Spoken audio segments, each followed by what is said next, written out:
Ahmednagar news, आवाज सत्याचा।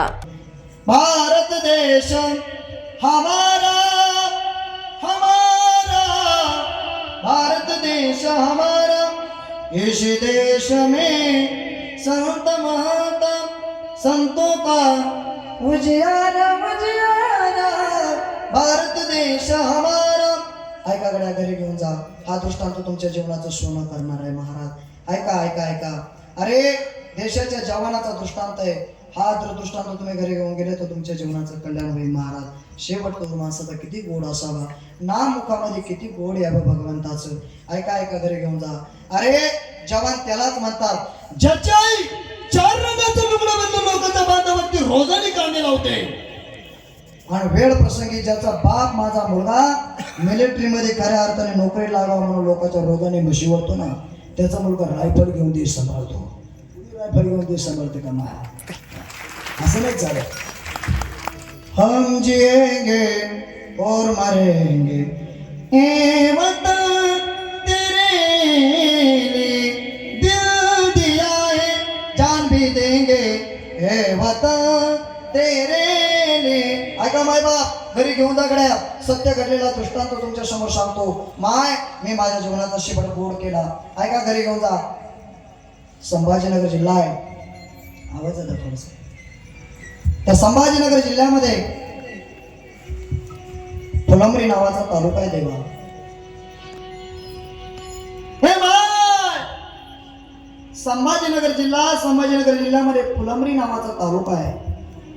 त्या फुलंब्री नावाच्या तालुक्यामध्ये शिंदेवाडी नावाचं गाव आहे। माय, हा जो दृष्टांत मी सांगतोय ना, मी माझ्या जीवनातील सत्य घडलेली हृदयस्पर्शी कहाणी तुम्हाला सांगतोय देवा। संभाजीनगर जिल्हा आहे, त्या संभाजीनगर जिल्ह्यामध्ये फुलंब्री नावाचा तालुका आहे। फुलंब्री नावाच्या तालुक्यामध्ये शिंदेवाडी नावाचं गाव आहे, आणि त्या गावामध्ये केशवगिरी सोनगिरी गोसावी समाजाचा मुलगा आहे। अल्पसंख्याक जमात आहे। 2-3 गावं फिरावं तर गोसावी समाजाचं एखादं घर दिसतंय देवा।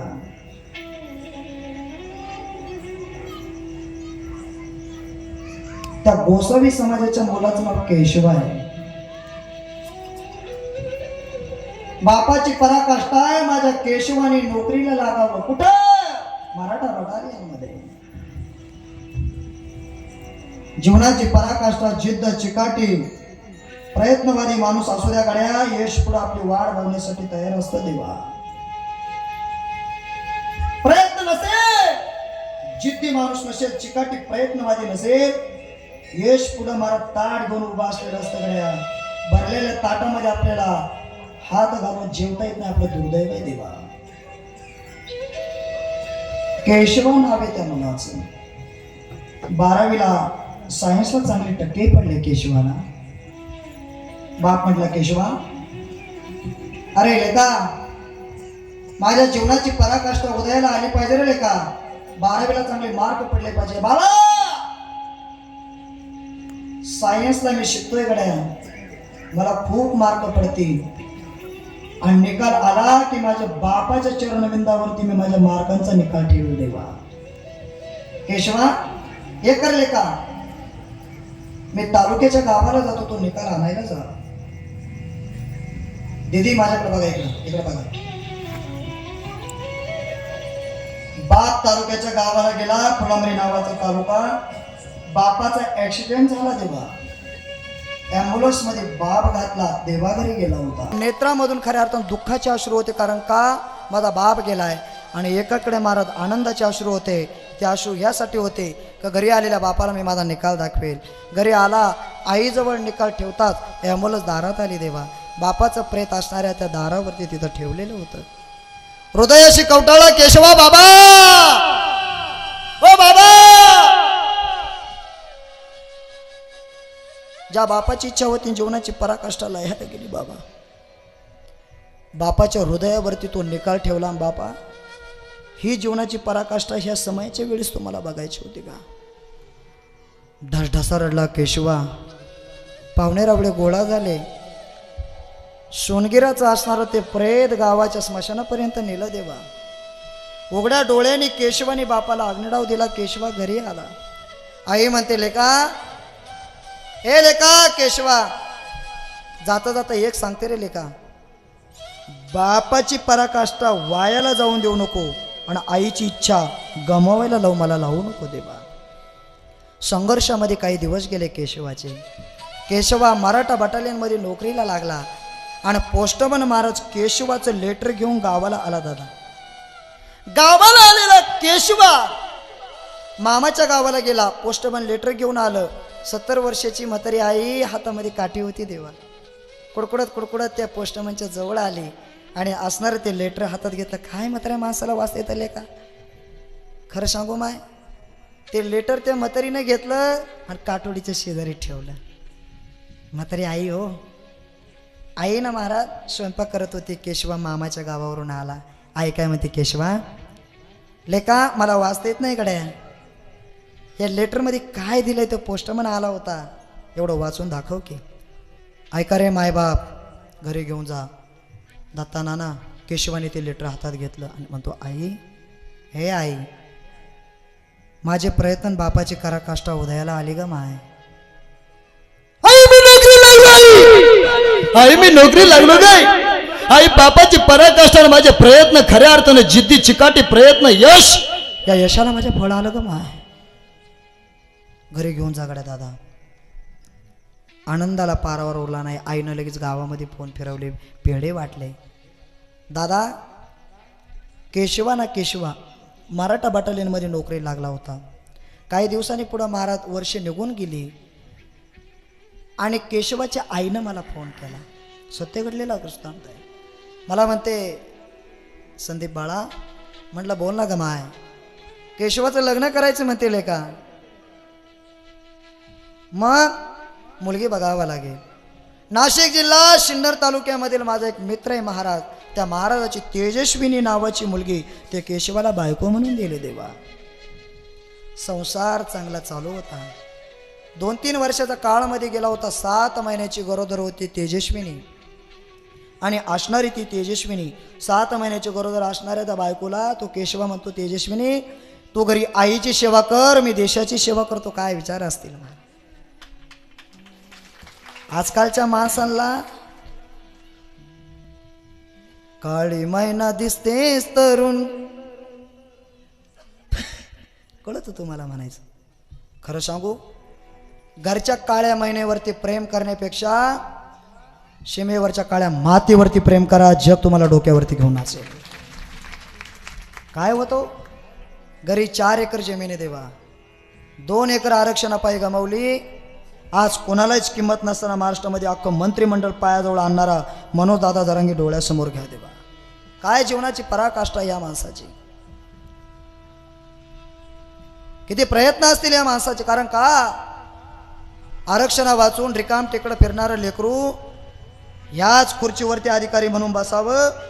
जीवाची तळमळ असणाऱ्या जगाच्या पाठीवरती मराठा योद्धा मनोज जरांगे पाटील देवा.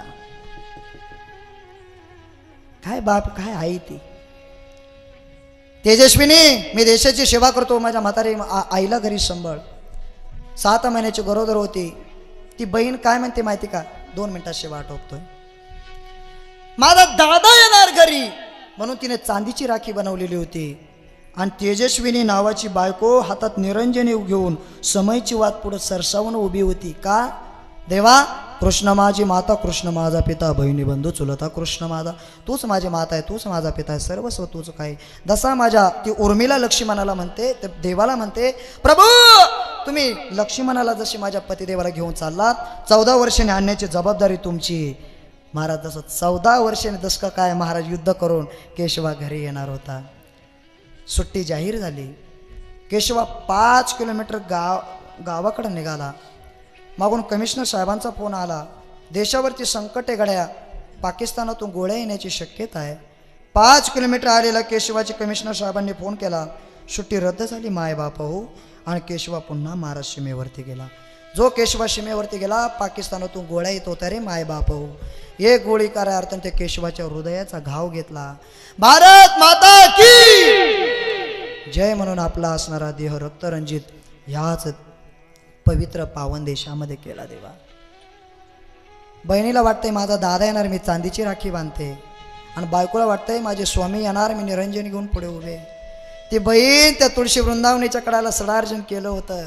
तुळशी वृंदावनीपासून घराच्या उंबरट्यापर्यंत फुलांची पायघड्यावरून माझा भाऊ येईल म्हणून त्या बहिणीनं पायघड्या घातल्या होत्या. देवा ऐका रे मायबाप, काही सेवेकरी आले, केशवाचं ते प्रेत असणाऱ्या त्या गाडीमध्ये घातलं. देवा त्यांची सेवेकरी येत असतात.